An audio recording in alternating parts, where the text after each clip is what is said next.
Why Europe really rejected Turkey. Picture this. You knock on someone's door for 60 years. 60 years.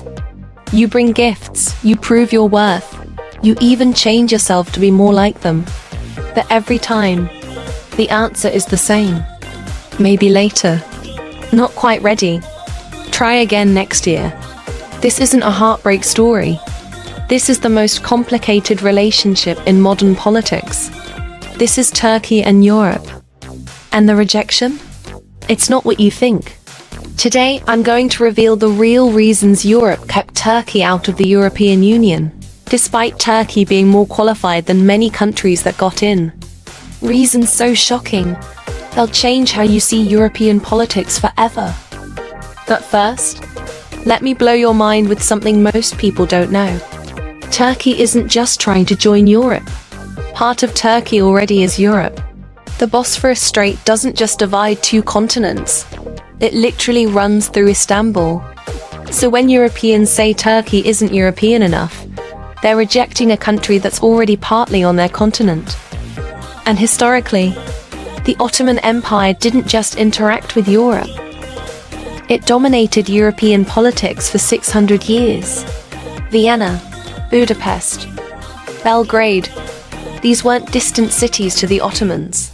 They were part of their empire. Istanbul, the city Europeans now view as too foreign, was once Constantinople, the beating heart of Christianity for over 1,000 years. So if geography says yes, if history says yes, if Turkey has been knocking for 6 decades, why does Europe keep saying no? The answer will shock you. It's not about democracy, human rights, or economic development.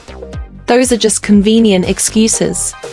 The real reasons are far more calculating and far more brutal. Let me reveal the first devastating truth that European leaders whisper in private but never say publicly. It's about power. Pure and simple. If Turkey joined the European Union tomorrow, it wouldn't just be another member state quietly following Germany and France's lead. With 85 million people, Turkey would instantly become the EU's second biggest nation, right after Germany. Think about what that means for 1 second. In the European Parliament, votes are allocated by population size. Turkey wouldn't just get a seat at the table, they'd get one of the biggest seats. France, with its 67 million people and centuries of European leadership, suddenly relegated to 3rd place. Italy, proud founder of the European project. 4th. The entire power structure that has dominated European politics since World War II would collapse overnight. But it gets worse for the existing powers. Turkey's economy, despite its problems, is massive. It's larger than many current EU members combined. That means Turkish businesses would compete directly with German manufacturers, French agriculture, Italian fashion. The economic balance that has kept certain countries dominant for decades would be shattered. European leaders looked at these numbers and realized something terrifying. They weren't just considering letting in another member. They were potentially handing over control of their own project to a country they'd spent centuries fighting. But the power calculation was just the beginning. The second reason Europe rejected Turkey reveals something even darker about European psychology. Migration, the word that keeps European politicians awake at night. When Poland and other Eastern European countries joined the EU, millions of workers moved west looking for better opportunities. But those were relatively small populations, and many Europeans, if they're being honest, saw them as more culturally similar. Turkey was different. Studies estimated that 4 million Turkish workers would migrate to Western Europe within the first decade of membership. 4 million people looking for jobs in economies that were already struggling with unemployment. German construction workers, French farmers, Italian service employees. They all saw the same nightmare. Their jobs taken by Turkish workers willing to work for less. The European Union sells itself as a project of unity and free movement. But when faced with the reality of Turkish membership, that idealism crumbled. Behind closed doors, European leaders asked themselves a brutal question. Were they ready to explain to their voters why Turkish workers deserved access to European jobs more than their own citizens deserved job security? The answer was no. And rather than admit their hypocrisy, they invented bureaucratic obstacles and impossible conditions. They demanded perfect democracy from a country where European powers had spent decades supporting military coups. They demanded flawless human rights from a nation fighting Kurdish terrorism that Europe itself had failed to stop. But even the migration fears pale in comparison to the third and most explosive reason Europe rejected Turkey.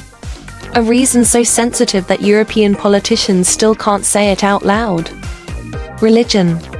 Europe claims to be secular, post-religious, enlightened beyond the primitive divisions of faith.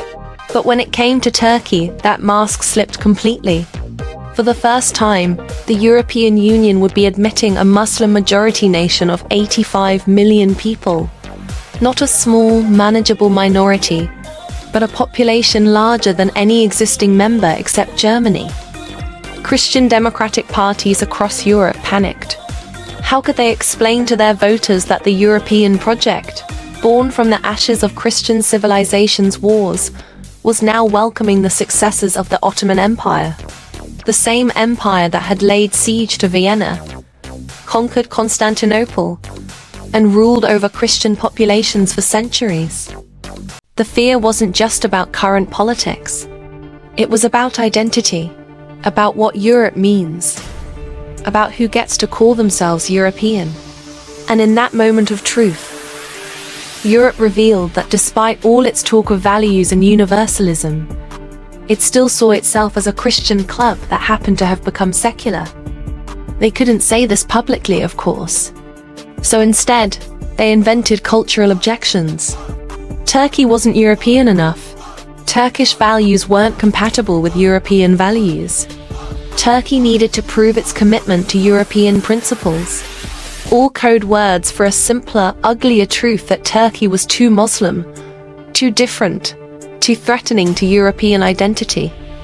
But here's where the story takes a dramatic twist that changes everything.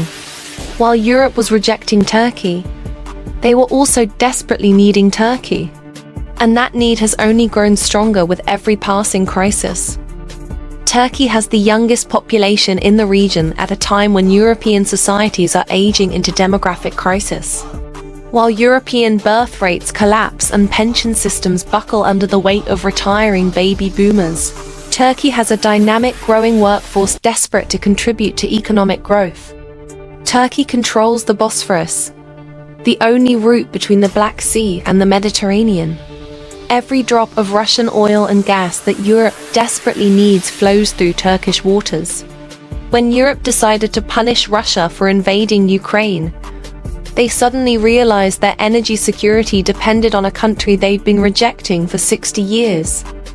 Turkey has NATO's second-largest army after the United States. When European nations struggle to meet their defense commitments and rely on American protection, Turkey provides the military muscle that makes European security possible. Those Turkish soldiers aren't just defending Turkey. They're defending Europe's eastern flank against Russian aggression and Middle Eastern instability. And when the Syrian civil war sent millions of refugees toward European borders, who stopped them? Turkey. Not out of European solidarity, but because Turkish President Erdogan made a deal. Turkey would hold the refugees in exchange for European money and renewed membership talks. Suddenly, the country Europe had been rejecting became the guardian of European borders. But the most dramatic reversal came with the war in Ukraine.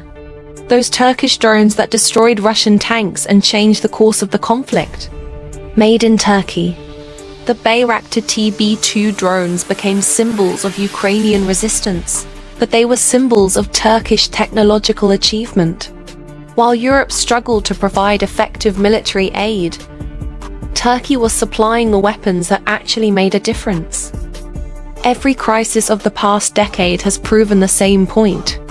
Europe needs Turkey far more than Turkey needs Europe. The question is whether European pride will allow them to admit it. Today, the relationship between Turkey and Europe has completely transformed. Turkish President Erdogan no longer begs for European approval. Instead, he leverages Turkish strength to extract European concessions. Syrian refugees become bargaining chips. Energy pipelines become diplomatic weapons. Military cooperation becomes conditional on European respect. The country that spent decades trying to prove it deserved European acceptance now holds European security in its hands. The irony is devastating. Europe created their own dependency by rejecting the partnership Turkey offered freely. And Turkish public opinion? After 60 years of rejection, most Turks no longer care about European membership. Young Turks especially see the European Union as a declining power obsessed with bureaucracy, while Turkey emerges as a regional leader, shaping events from Syria to Ukraine to the Eastern Mediterranean. But the story isn't over. Every new crisis forces Europe to confront the same reality. They need Turkish cooperation on migration, energy, security, and regional stability. They can continue pretending Turkey isn't European enough, but they can't pretend Turkey isn't essential to European survival. Meanwhile, Turkey has stopped waiting for European approval and started building its own sphere of influence. Turkish drones patrol Libyan skies. Turkish soldiers keep the peace in Somalia. Turkish businesses invest across Africa and Central Asia. The country Europe rejected for being too different has become too important to ignore. So what happens next in this 60-year saga? Will European leaders finally swallow their pride and admit they made a historic mistake? Will they find a way to bring Turkey into the European project before it's too late? Or will they continue the pretense that they don't need the country that holds the keys to their energy security, border control, and regional stability? The answer will determine not just Turkey's future, but Europe's place in a world where power is shifting away from the West. The country they rejected for 60 years might just hold the key to their survival in the next 60. One thing is certain: the most complicated relationship in modern politics is far from over. And the next chapter might just reverse everything we thought we knew about European power. What do you think? Was Europe right to keep Turkey out? Or did they miss their biggest opportunity? Let me know in the comments. Smash that subscribe button if this opened your eyes. And hit the bell for more hidden stories behind today's headlines.